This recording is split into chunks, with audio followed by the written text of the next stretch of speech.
la grosse news de la semaine. C'est une Ouais, news qui concerne Marvel. exactement. Alors c'est une news rumeur, hein, encore une fois, parce qu'on sait très bien que Marvel garde beaucoup de choses de côté et avant de dévoiler leur plan d'action. En gros, ce qui se passe, c'est qu'il y a eu une grosse rumeur autour du prochain film Avengers et des frères Russo qui ont réalisé Avengers Infinity War et Avengers Endgame. On le sait, le futur de Marvel est un peu incertain depuis qu'ils ont trop produit de contenu, notamment sur Disney+, avec beaucoup de séries, que les gens se sont perdus depuis Endgame parce qu'ils n'arrivent plus à savoir qui est quoi dans l'univers du MCU. Il y a trop peut-être de super-héros inconnus au bataillon. Peut-être qu'il y a plus de super-héros assez porteurs comme Iron Man, Captain America, etc. Même si Captain America existe toujours, mais c'est plus Chris Evans. Bref, vous m'avez compris. Donc, cette année, ils n'ont que Deadpool 3 à sortir, et il sort d'ailleurs cette semaine, la semaine du podcast.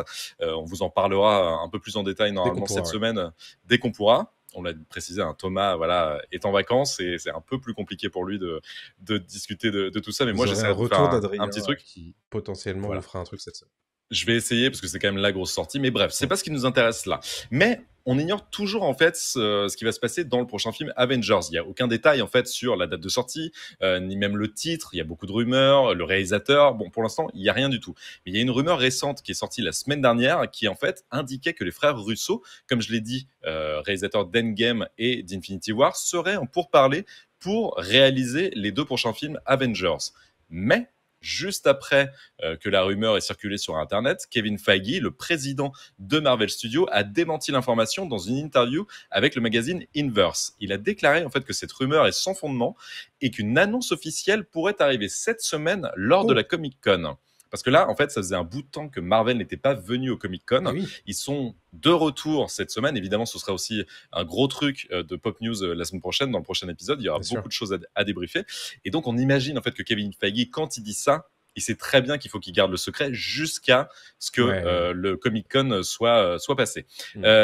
Évidemment, Kevin Feige, il a mentionné le fait que Marvel Studios aime beaucoup garder des secrets. Parfois, il le dit, en déformant la vérité dans certaines interviews. Donc, lui-même dit que potentiellement, quand il dit que les frères Russo ne sont pas impliqués, c'est peut-être faux aussi, parce que Oui. justement, voilà, Marvel aime bien changer la version des films dans leur bande-annonce. Ils aiment bien Oui. un petit peu dire à leurs stars de pas trop justement dévoiler l'intrigue d'un film, etc., etc. Mm. Donc en fait, ça laisse quand même toujours planer le doute sur le fait que les frères Russo puissent réellement être impliqués dans les prochains films Avengers. Et on attendra en fait juste la confirmation officielle, si tout va bien, cette semaine lors du Comic Con. Voilà. Ouais. Bon, on y croit ou pas au Russo sur Avengers 5? Je pense que moi, je mettrais un petit billet quand même sur eux parce que je pense que Marvel n'a pas envie de se prendre les pieds dans le tapis. Ça fait quand même Ouais.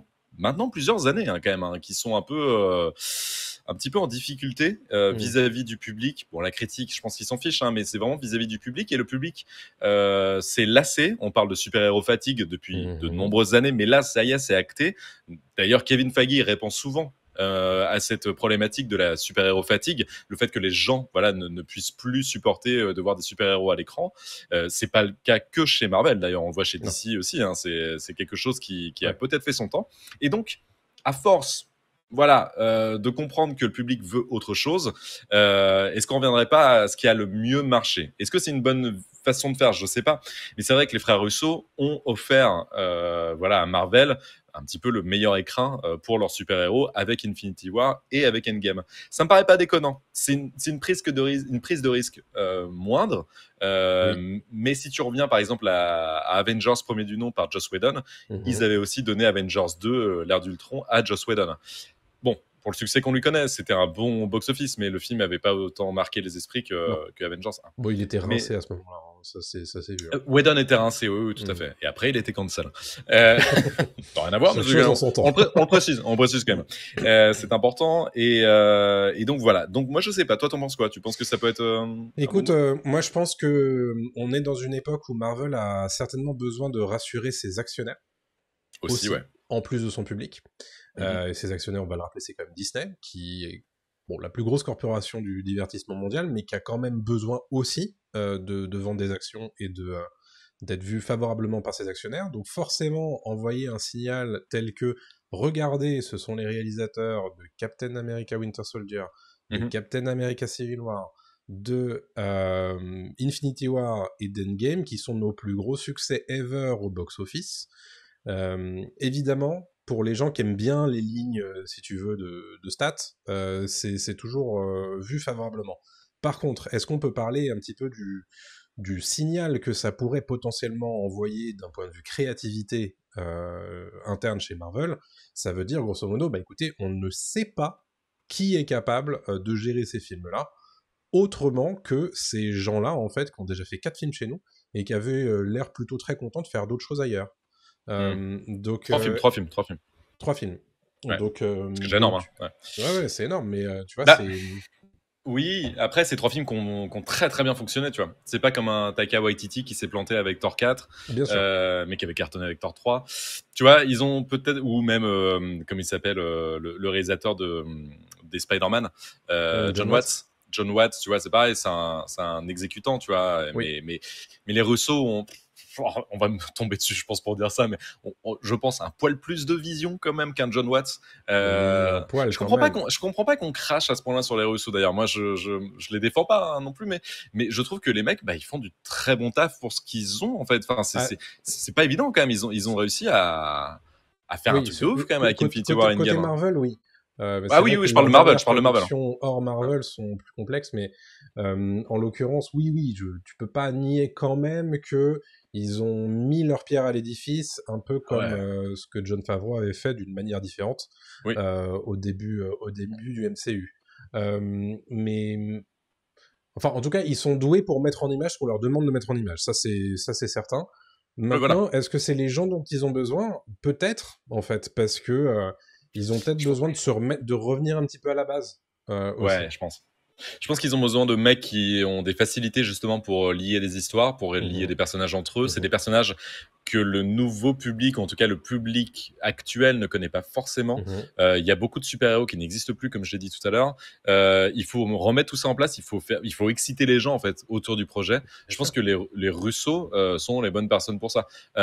Tu mets quelqu'un, une réalisatrice ou un réalisateur un peu pas novice, mais voilà, qui vient pas forcément de ce monde-là. Je pense notamment à Chloé Zhao avec Les Éternels, à d'autres réals comme ça.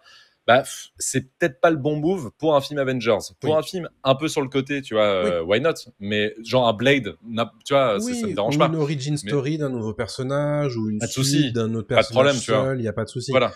Et je suis complètement d'accord avec toi dans le sens où, oui, en fait, ben, c'est des films qui sont en plus tentaculaires, hein, qui mettent des mois et des mois à sortir de terre. Et bon, c'est vrai qu'on n'est pas trop de deux quand on est un binôme à gérer ce genre de film. Et en plus, ça fait partie des seuls réalisateurs qui ont eu l'opportunité de faire leurs preuves sur ce genre de projet. Donc forcément, bah, oui, ça aide. Que leur ils ont déjà le CV, soit... ils ont le CV, voilà. Ah bah clairement. C'est sûr. Mais c'est ce que dit Franck dans le chat, c'est un peu comme David Yates pour les Harry Potter. C'est exactement la bonne comparaison. David Yates, à un moment, est arrivé sur le 4 et on lui a filé les clés de Harry Potter jusqu'à la fin. Parce que ça roule. Ouais. Et en fait, c'est pas si con. Alors, ça vaut ce que ça vaut. David Yates, par exemple, il a des films qui sont un peu moins bons dans sa filmo Harry Potter. Hein, c'est bizarre de dire ça. Mais le 4 est pas très bien. Le 7-1 est partie 1 est bien mieux. Et très mieux. Waouh. Et bien mieux. Mais au moins, il y a une forme d'uniformisation qui est plutôt intéressante et qui permet au grand public de s'y retrouver. Et c'était justement mon doute à ce sujet, quand je parlais de créativité. C'est justement quand tu mets tout le temps la même patte visuelle, la même patte de réalisation sur tes gros projets, tu uniformises, ça c'est logique, c'est presque mathématique, et c'est un truc qu'on reproche quand même très régulièrement à Marvel, leur uniformisation. Ouais. Donc on est à peu près certain qu'en mettant Anthony et Joe Russo sur le projet Avengers 5 et 6, bah, qu'on aura très probablement pas un plan plus haut que l'autre, quoi. Donc, alors oui, moi honnêtement, je pense que la news, elle fera plaisir à beaucoup de monde, et quand ils vont, même dans le public, hein, quand ils vont présenter ça dans le hall H de la Comic-Con, et qu'ils vont officialiser que c'est bien les deux Russo qui vont gérer ça, les gens vont hurler et vont être super contents parce qu'en fait, ça va les rassurer. Une Ola dans le Olash? Oui, la Ola du Olage, bien sûr. Je pense, je suis d'accord avec toi. Mais après, moi perso, moi j'attends rien en fait de Marvel aujourd'hui. À part Deadpool là qui sort cette semaine parce que il peut un peu casser les codes, ça peut être cool. Mais sinon. Je pense que c'est mieux en fait de rien attendre de ces projets-là parce que. Ouais. C'est ça être adulte. Ouais, peut-être, c'est ça être adulte, je sais pas. Non, mais dans le sens où quelque part. Investir trop d'espoir dans ce genre de produit, parce que c'est ce que ce sont des produits. Est-ce que c'est vraiment utile et est-ce que c'est vraiment sérieux? Je suis pas certain, tu vois. Non. Mais on peut pas nier, en tout cas, voilà, pour terminer sur cette news-là des Russo, que les gars, comme tu l'as dit, ont apporté leur pierre à l'édifice et que c'est pas n'importe qui et que c'est rassurant. Et moi, si c'est eux, ça m'excite quand même un peu plus qu'un nom random qui fera peut-être de la merde, quoi. Mais oui, non, mais tu dans, vois, dans tous les cas, j'attends d'être surpris, quoi. Il y a très peu de noms à l'intérieur du Marvel Cinematic Universe de réalisateurs qui pourraient avoir cette aura-là. Je pense que ils annonceraient Jon Favreau sur Avengers 5 et 6, les gens seraient très contents comme les Russo. Ils annonceraient James Gunn, c'est plus possible évidemment. Tu vois, tout, hein. Et c'est à peu près tout en fait. Et il y avait la rumeur dernièrement de Sean Levi. Voilà, donc Sean Levi, c'est pas impossible parce qu'il va certainement faire un carton avec Deadpool, mais il est très occupé ce monsieur. Donc faut voir. Mais je pense que là à l'instant T, sans la sortie de Deadpool pour l'instant. Je pense que c'est les meilleurs noms à annoncer. Ah oui, clairement. Clairement, non mais c'est sûr. Écoutez, je pense qu'on a dit ce qu'on avait à dire sur cette grosse news, parce que c'est vraiment sur cette news-là qu'on voulait insister cette semaine. Tu voulais ajouter un truc? Il y en a une deuxième petite aussi, qui est liée toujours à Kevin Feige et aux X-Men, justement parce que tout ça se met en place, et Kevin Feige a continué. Il est en fait en tournée actuellement de promotion pour Deadpool 3, et donc on lui pose beaucoup de questions. C'est le moment. Kevin Feige est le producteur qui ne répond jamais aux questions par excellence. C'est insupportable. Mais bon, c'est son gimmick, et c'est drôle aussi. Et à chaque fois, les gens, moi, ça me saoulerait à sa place, qu'on me pose 1000 questions sur la suite des événements et que je sois toujours obligé de mentir. Rien, en fait. Moi, j'espère que voilà. Non, je vais partir sur une blague, genre, voilà, je pense que c'est le meilleur menteur, et au poker, il doit être incroyable, quoi. Mais c'est clair. Ce type a une poker face de ouf. Bref. Il a continué à parler cette semaine, et il s'est notamment épanché dans les colonnes de, je vais retrouver, EO9, qui est un site internet américain, sur les X-Men, parce qu'on sait en fait maintenant que les X-Men vont débarquer prochainement dans le MCU. Il a donné quelques nouvelles en fait sur les X-Men et le film, qui n'a toujours pas de date de sortie, pas de réalisateur, pas de titre, mais il a expliqué qu'il y aura une grande variété de personnages à disposition. En fait, Marvel prévoit d'intégrer à la fois des personnages déjà vus dans les films Fox, donc à savoir Wolverine, là, qui est dans Deadpool 3, Charles Xavier, Magneto, etc., et de nouveaux personnages jamais apparus à l'écran, mais qui sont évidemment bien présents dans les comics. Et il précise aussi que le succès de la série X-Men 97, qui a été diffusée là sur Disney+, avec une suite très récemment, a montré l'intérêt des fans pour l'univers, et notamment pour les éléments soap-opéra, ce qui enthousiasmerait Marvel à l'idée d'introduire les X-Men dans le MCU. Voilà pour la petite news. Et le côté soap opéra, oui, pourquoi pas, quoi, mais en tout cas, on sent qu'ils vont faire de grandes choses avec les X-Men, qui, j'en suis sûr, à 99,9%, seront en petite partie intégrés et annoncés dans Deadpool 3. C'est évident. Cette semaine, voilà. Très clairement, écoute, on attend de voir ça, et surtout comment ils vont le faire. Bien exactement. Entendu. Écoute, moi je te prends la parole pour parler des brèves de cette semaine, parce qu'il y en a un certain nombre, encore une fois. Alors cette semaine, Kevin Feige, justement, lui-même, qui a évoqué la possibilité que Jon Watts ne soit tout simplement remplacé pour le Spider-Man 4 de Tom Holland. Il dit probablement. Voilà, c'est pas encore acté, mais potentiellement. La série du MCU Nova a eu un petit update chez Marvel. C'est toujours en préparation. Pour l'instant, pas beaucoup plus d'informations à ce sujet. Toujours du côté super-héros, mais cette fois de l'autre côté de la force. C'est The Boys. The Boys saison 5 et sa dernière saison a eu des petites nouvelles de la part de Karl Urban, donc le fameux Billy Butcher, qui Monsieur Charcutier. Monsieur Charcutier, qui nous annonce que ça devrait arriver en 2026, ce qui est plutôt logique. Yes. Du côté de Stranger Things, la saison 5 a eu le droit à un petit making-of de 2 minutes sur les chaînes officielles de Netflix, qui nous a simplement confirmé que ça arriverait bien en 2025. On s'en doutait, mais voilà donc la confirmation. Jamie Lee Curtis, malheureusement, ne fera pas partie de la saison 2 de One Piece sur Netflix.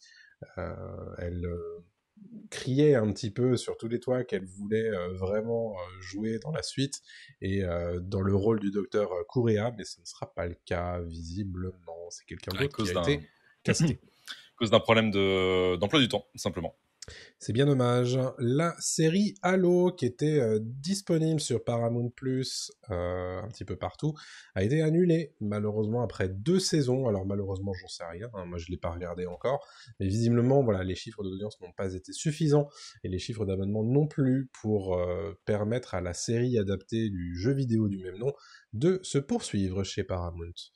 Du côté d'une adaptation de jeux vidéo, à nouveau, c'est Fallout qui a été rincé de nominations de prix aux Emmy Awards, je crois, et qui a eu un tout petit update au sujet de sa saison 2, et à l'heure actuelle, c'est Jennifer Salke qui est donc chef des studios Amazon MGM, qui explique que pour l'instant, la saison 2 est en avance sur son programme. Donc c'est plutôt une très bonne nouvelle pour la suite de très bonne la série qu'on vous conseille. Bien aimé tous les deux d'ailleurs. Ouais. Voilà, un film 24 est en développement très peu avancé pour l'instant, en tout début de développement chez 20th Century Studios et produit par Brian Grazer, mais pour l'instant c'est encore tout neuf, tout nouveau. On vous donnera évidemment des updates si on en a et quand on en aura.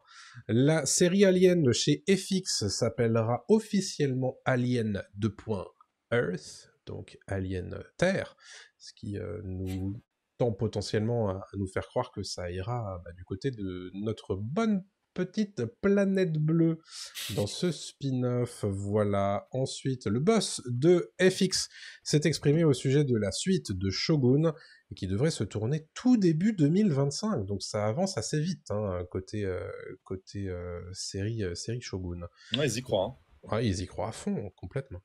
L'intégrale de Lost, alors ça, je sais que ça fera plaisir à nos amis sur Discord puisqu'on en parle beaucoup, et puis Adrien est très très fan, et moi je suis arrêté dans mon rewatch, mais voilà, je kiffe aussi. Comment dire, c'est juste la meilleure série du monde, mais ok. Voilà, et l'intégrale de la aussi série simple que Lost arrive en France le 15 août sur Netflix. À l'heure actuelle, c'est disponible sur Disney+, mais ça le sera bientôt chez Netflix. Voilà. On vous le dit maintenant puisque on sera en vacances, nous, quand ce sera l'heure de faire le radar des sorties pour vous prévenir. Donc on vous le dit maintenant. Et enfin, la série Tomb Raider devrait se tourner l'année prochaine. La série Tomb Raider en live action d'Amazon Prime Video, puisqu'on sait qu'il y a une série Netflix animée qui arrive très prochainement en 2024. Donc voilà, la série live action, c'est pour potentiellement 2026, hein, si ça se tourne en 2025. Voilà ce que j'avais à vous dire sur les brèves de la semaine. Pas mal, et comme tout ça. vous avez vu, ça pullule en ce moment-là sur la planète pop culture. Et la semaine prochaine, ça va certainement être une grosse émission encore avec le récap de la Comic-Con.